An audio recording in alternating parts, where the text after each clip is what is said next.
keynote at the end, because you folks have basically said everything important there is to say, so I just want to endorse it and say, is dinner almost ready? Or? No, all right. Because you came up with brilliant ideas, and I think you're very much, I think, ahead of the curve on what needs to happen. So I do appreciate being invited to speak. I do want to thank all the organizers of this event, which is fabulous, and to thank the kids again for their support.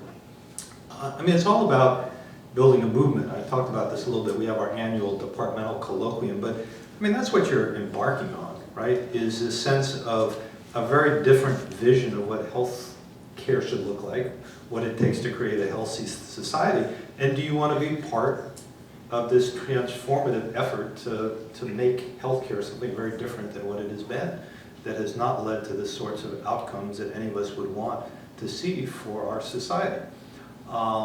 And that's going to take a really fundamental different way of thinking about how we organize and deliver care. And primary care is just central to that. So I think the first thing is just to remind everybody of the context here. You're in a medical school or health profession schools at one of the leading academic health centers. What we're talking about is totally evidence-based, right? Because you can't write for all the students, you can't say you're doing anything that's not evidence-based. But all the research evidence would say, what does it take to create a health system that works well on meeting what Hallie Ham referred to as the triple aim, which is one that delivers highly satisfying, high-quality health care, 2, that does it at an affordable cost, and 3, improves the health of the population at large. And the abundance of research would say that you can't do that without having a solid foundation of primary care. And those of you entering medical school now are doing it at a time when there's been this huge fall off on the sense of support for primary care, where we had a system that was used to be 50% primary care, 50% subspecialists, is now about a third primary care and at risk of dropping. Certainly there's been an infusion of nurse practitioners and physician assistants and other very capable, skilled people to help carry the load in primary care. But there's a desperate need to have more primary care physicians out there, to have systems to support that. So we have this evidence about how important primary care is at a time when our nation hasn't really supported that. And so then you have to say, well, what's the issues here? It's not that you're not, I mean, you are in so demand. It's incredible. Does anybody think they wouldn't be able to get a great job as a family physician, as a general internist, as a general pediatrician, as a nurse practitioner these days? I just got an email. Walt does, but you know, I think the challenge is not so much that there's job security, there's jobs out there, but how do we create it so it's great job? Well, that's all right. So next point, but I just want to reassure people, Walt. I mean, these people got to coming in there and seeing their debt. I want to make sure they know they at least have a job. I mean, a great job that you're raising the bar on this. But if you look what's out there, you know, the #1 specialty right now that people want to hire is family medicine. I mean, that's what's out there. And I'd say probably a close second is general medicine, particularly in geriatric care. It's interesting, pediatrics has kept up. Pediatrics actually didn't see a fallout in entry like it happened in family medicine and internal medicine. Look, it's, you know, it's cheerful people like Miles who are there. There's something about spending your days working with kids, and Carol would attest. But that's sort of been, I think, a bit of an inoculation to what is experienced, particularly more in the adult primary care sector, which is a sense of what Walt's talking about, is a very difficult job, and how do you restore the joy in that job.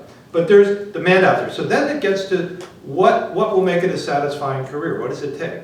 Well, part of it is remaining in touch with, I think, what Richard Gibbs talked about, which is what is it fundamentally that makes it joyful to be a primary care clinician?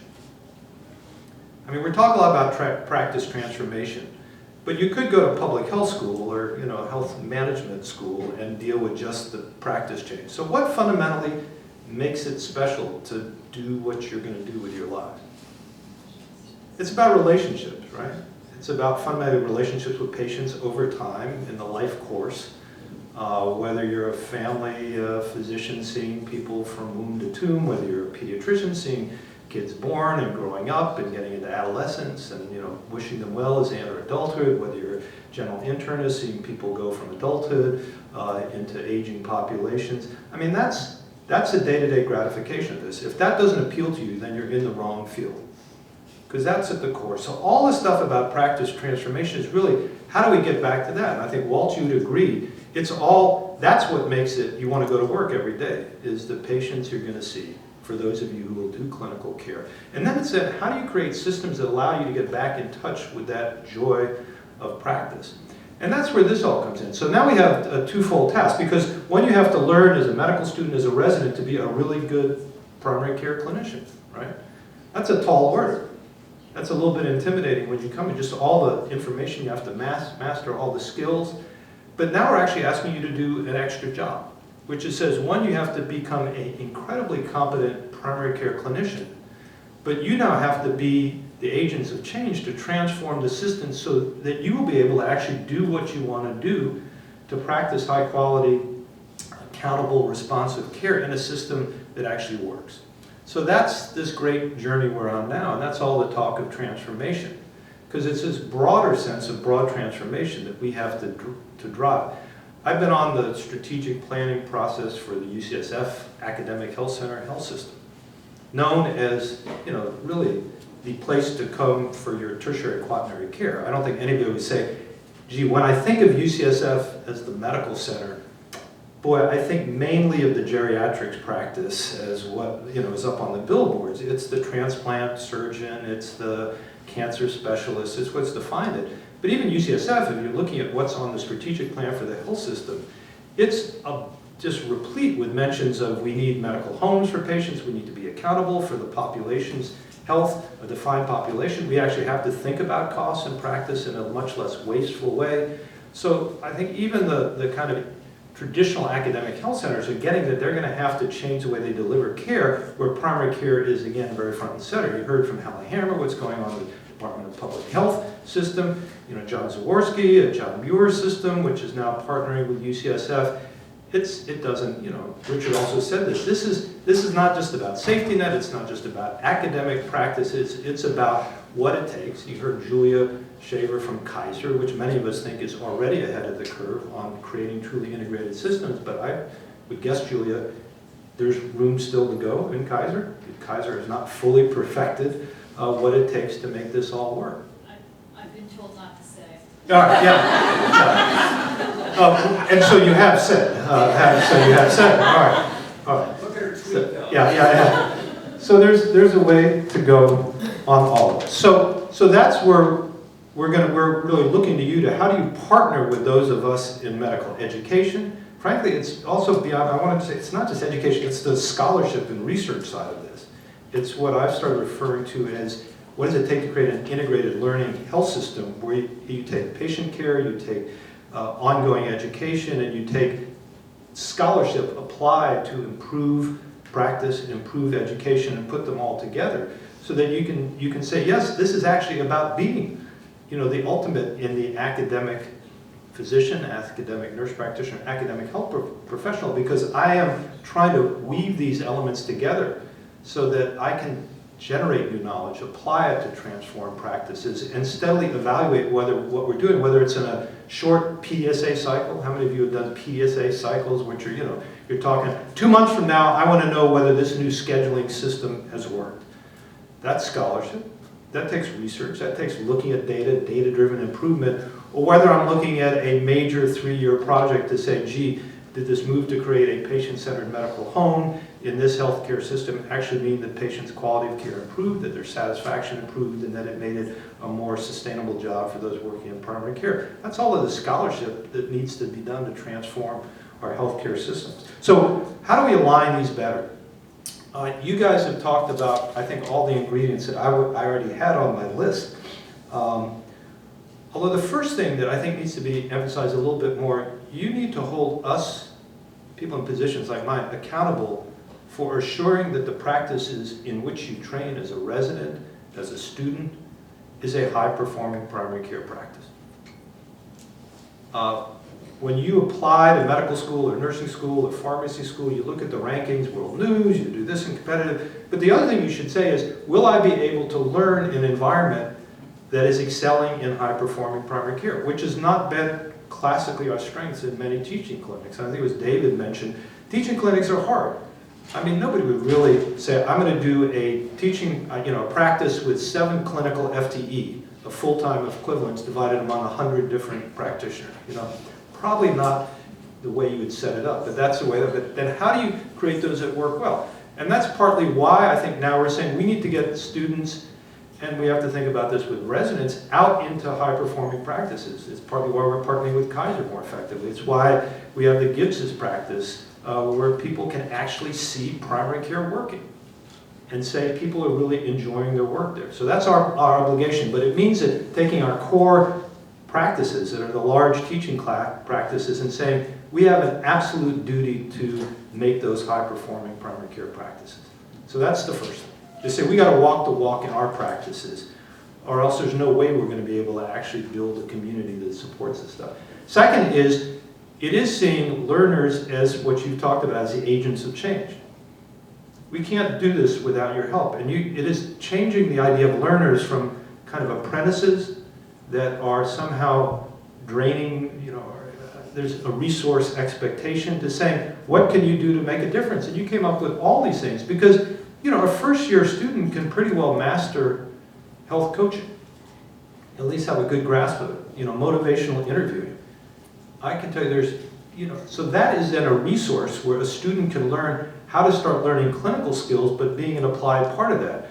We are having students and residents now doing quality improvement projects. It's seeing that, and you have insights and an ability to contribute that. So you should be seeing yourselves as powerful agents of change, and you should be expecting of your systems, how are they harnessing your talents in a way that you are part of the solution and part of the team working on that solution. The third is realizing this sense of systemness, because it's all now about systems. It is not about the heroic individual practitioner. It's not just about doctors as sort of a doctor-centric work. It's all about building systems at work. And that actually plays to our strength in primary care, because again, I look, you know, a pediatrician, what are you doing? I'm looking at Miles, just because Miles and I go way back. I said, who are you working when you're a pediatrician? I mean, that's a system, right? Because you have this patient probably can't talk a bunch of the time, and you're working with the parents and the family and the schools. You can't see a child outside of the context of his or her family, of community, of school, and things like that. You see folks aging. If you're an internist, it's all about understanding what's a social support system. As this person is starting to have memory deficits, how do I see them in terms of their functional status? Family medicine and the systems perspective nursing. So this systems perspective turns out to be just what you need to transform the broader healthcare environment. Because it's all about thinking, how does specialty care work well with primary care? How do we think about systems? How do we think about team models? How do we think about continual improvement? How do we learn from all of this? So what you bring then, if you're interested in primary care, is a way of actually thinking about the world and complexity and interdependency that is perfectly aligned with the skill set and the competencies needed for all health professionals to make this health system succeed for everybody else.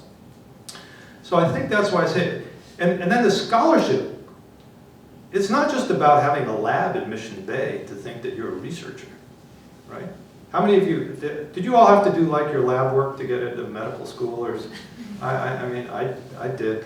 I killed a bunch of rats and rabbits out at the VA in San Francisco, never got my experiments to work very well, and thought, okay, I'm a totally failed researcher. I'm never going to succeed in that. And didn't go to medical school thinking I would become a researcher, but I was really interested in access to care and healthcare justice issues, in primary care changes, and I got involved in health services research and said, actually, okay, I can count numbers and I can get this kind of stuff to work. And now a lot of my research is much more around this applied sense of what does it take, how do we learn from systems change? And so you should all see yourselves as scholars in that and say, no, you don't have to be a lab researcher, you don't have to go do a research fellowship to say you are a scholar in primary care. I think that's the day-to-day scholarship of taking knowledge, learning from what's going on in your environment, and practice it, applying it in this continual cycle of practice improvement. So that's a final thing. So you should see, this is what it takes now to be a learning health system, as opposed from this old siloed view of stuff that was very kind of biomedically, very specially kind of niched, is this world now of health systems grounded on primary care, of this learning health system that weaves together practice, research, scholarship, educational innovation, along with ties to the broader community, because we all know that none of this can happen unless there's ties to the actual community and addressing the underlying social determinants that really account for most of the problems in health equity. All right, so that's the journey you're on. I don't know, does that seem too much? Does it seem more than you signed up? Like, I'm speaking particularly now to the medical students. I just came to medical, wow, I just wanted to be kind of a good doctor, leave me alone, let me go take care of some patients. I got this physiology exam coming up. I mean, my hope is that this excites you. And that it says you have a calling out there, which is both to become great physicians, great health professionals, but in this era, that's not enough, actually. You have to be part of this wave of change, or else we're going to be just stuck in the same kind of rut. And that's why you should see what we said is primary care has gone from the fringe to the cutting edge. Well, that was Teresa Viela, one of our vice chairs. So it's been gone from often being marginalized and kind of a secondary consideration to you are at the forefront of defining what kind of advanced models, progressive models of healthcare are going to look like. And you have ways to contribute. Some of you, again, may be predominantly clinicians. Some of you may become then health system leaders, practice managers, directors of the primary care network for San Francisco Health Network. Some of you may go become residency directors. Some of you may go off and work in public policy, but I think what should hold you together is a sense of, I am part of this great transformative journey. And rather than be a passive victim of this in a system that has never worked well for many of the values that we espouse, that you are now an active, empowered part of that process of change and transformation. It is exhausting, I will confess to that. I mean, this feels like the journey we've been on for a long time, but I'm saying now for the last several years, it's unprecedented. I've been a family doctor I finished medical school almost 30 years ago, so I consider I'm a family doctor for the first day I started residency, so that was in 1985. In almost 30 years of work as a family doctor, it's never felt as exciting a time where primary care is now center stage in this healthcare system. I mean, I've been at UCSF my whole career from the first day of medical school. I never thought I would see the day when the UCSF Health System Strategic Plan talked about how do we support advanced primary care medical homes and think about managing a population of patients in an accountable care framework. It's a different time.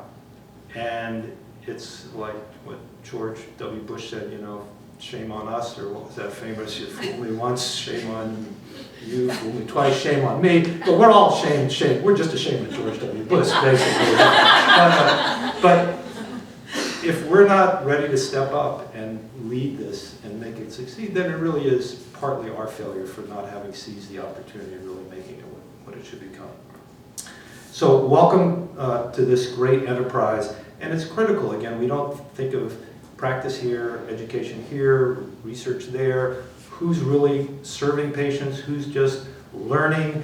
We're all in this together, and you all have something incredibly important to contribute. And we look to students, residents, everybody across their disciplines to be one in this incredible transformative journey that we've embarked upon.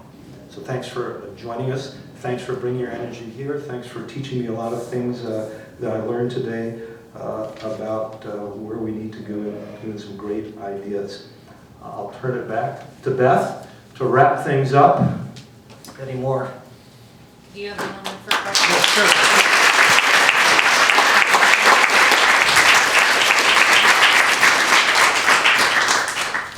Anybody have a question for Dr. Grumbach?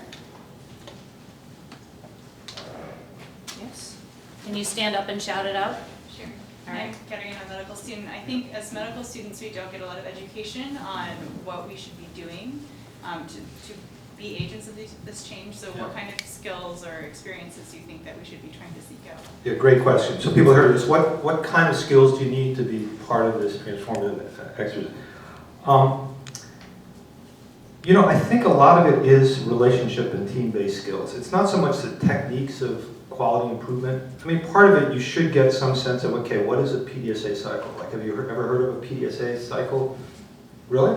Okay, wow. I've never done one. No, that's not enough. You're a doctor, just hearing about it, you can claim great expertise about this, so. No, so it's, Tell them what a so PDSA PDSA, is. yeah, what is a PDSA cycle? Katarina here, grab a mic. What's a PDSA cycle? Oh, it doesn't pull open, but yes, it does. Plan, do, study, and act. Great. So that's Nice. a, yeah. So that's the basic, kind of language of quality improvement. You plan something, you give it a try, you do something, you see if it's working enough, and then you act on the results. Oh no, that program we did to try to improve mammogram. Who was doing the, Maria, the mammogram? Try to, let's give it a try. Did it work? It worked for these patients, but it didn't, or more of them said they would, but then they didn't follow up. They agreed to get it scheduled, but then they didn't show up for the appointment, so now we understand. So it's this constant iterative cycle. So that's a kind of tangible skill set that's good to acquire. But I would put to you, equally as important, and just take Maria's project, if you would. Probably you have to know what a PDSA cycle is, right? But I think you also have to know, how do I work with this diverse array of folks? And how do I actually just use my sensibilities to tune in and say, let me not come in and say, I'm Maria, I'm a UCSF medical student, I'm going to fix your mammogram problem here at Maxine Hall. All right? That's exactly what it is. Yeah, that's the tone you used, I bet. I sensed it, you were trying to hold back today, but that's probably how you. But that is kind of the UCSF way, right? So it's to come and say, I'm here to learn, and I actually want to understand, okay, you're a medical assistant. Okay, how do you, work with somebody and, when they're thinking about the mammogram, and what's your understanding? So that's a lot of the skills, right? It's sort of understanding the context, understanding systems, being able to look at data and track data, being able to have those conversations, think what is it, a lot of it is understand what are all the competing needs. Classic thing, what you think it's not working because medical assistants or LVNs or the primary care clinicians aren't interested in mammograms? No, but they have a long list of all their quality improvements. So how do I say, okay, what is it about this that would motivate them? So it's basically the same thing it takes to be a good doctor, right? It's like open-ended questions. Are you in, what year are you now? You're all right. No wonder you know about PDSA. Sorry. All right, but right, what did you learn in interviewing skills? What were the interviewing skills they taught right off the bat? You're asking open-ended questions. Yeah. Right, so it's going open-ended questions, right? Don't come in, what's your problem today? Where does it hurt? Is it 1 to 10? Can you give me the characterization? No, it's just tell me what's bothering you, right? And describe that. What are you feeling there, right? And you'll get a much better history of the same thing. It's approaching people and say, what is it you do with your job? What are the issues you're facing? It's applying all those good doctoring skills to essentially healing a very ailing health system and making systems work. So I would say, that's a long-winded answer, but I think, and probably there's some educators here with much better, precise answers, but I actually think it's a little bit about some concrete things like quality improvement, skills, systems, health economics, behavioral change. But you could take all the things you do with patients around behavior change and say they're totally applicable to what it takes to change system. Does anybody have a better answer? It's such a good question. Because we're trying to align the curriculum, and Julia has done a wonderful job with this. We have the 10 building blocks, and say there's probably some core curricular content about high-performing primary care that we want to align with it. But a lot of it, I think, is really adapting what you're already learning to apply in this way. Do you have a thought, Mercy? How about doing a QI project? I like what you said about relationships and communication. Just being able to work in an interdisciplinary team is really important. So any experience you can have during medical schools that have that interdisciplinary experience would be great. First of all, Corinne, thank you for asking that question. It's a fantastic question. And I agree with everything we've said here. I think this is all important parts of being a primary care physician, but fundamentally, I think the reason most people came to medical school is because you wanted to be a physician. And when it comes right down to it, being an agent of change within a system is really important, but we can't lose sight, we really have to couple that. We can't lose sight of the reason people are here, which is to be a physician. So the more that we can tie the project-based work, the team-based work, this and that, to the actual care of a patient, the care of a patient is very compelling. When a patient says thank you, or you see a good outcome, or you don't see a good outcome, there's nothing more than compelling for that, for a student, and actually I would say even for a seasoned clinician. I feel like the more that you can actually equate those two together, and the more that we as folks who want to transform primary care here cannot lose sight of keeping those twin goals aligned, the more this becomes a compelling endeavor where we don't lose sight of our. So it is, it's about being a good doctor, right? Yeah, fundamentally, you want to be a good That's doctor, right? And good provider. Yeah, all right, clinician.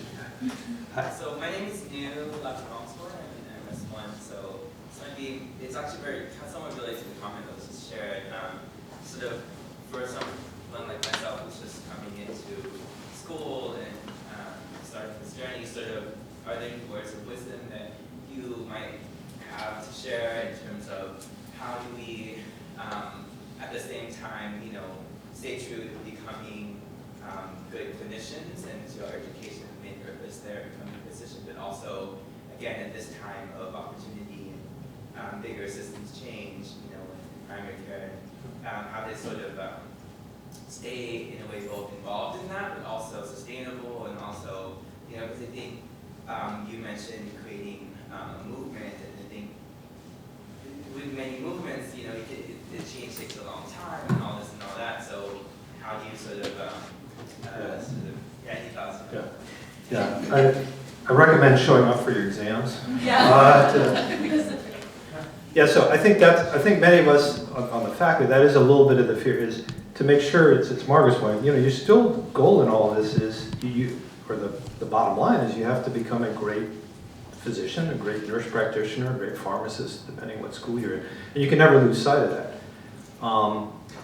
And then you have this other challenge, and that's the art of this is to say that's not overwhelming or a complete distraction, but how do I couple that with my core responsibilities as a student, as a resident, as a learner, and do it. So you got to dose yourself. We're in it for the long haul. I mean, you got to take the long view. It is building a movement. You talked about what you were doing with Dream Act, Children's, or Dream. What's your group you've been working with? You mentioned Pre-op Dreamers. Yeah, Dreamers. So I mean, like immigration reform. It's not like you say, okay, within a year we're going to fix that problem, right? I mean, these are long social vexing issues. So you have to say, how do I do this for a lifetime rather than if I don't succeed in 2 years, I'm going to just go on to my next project.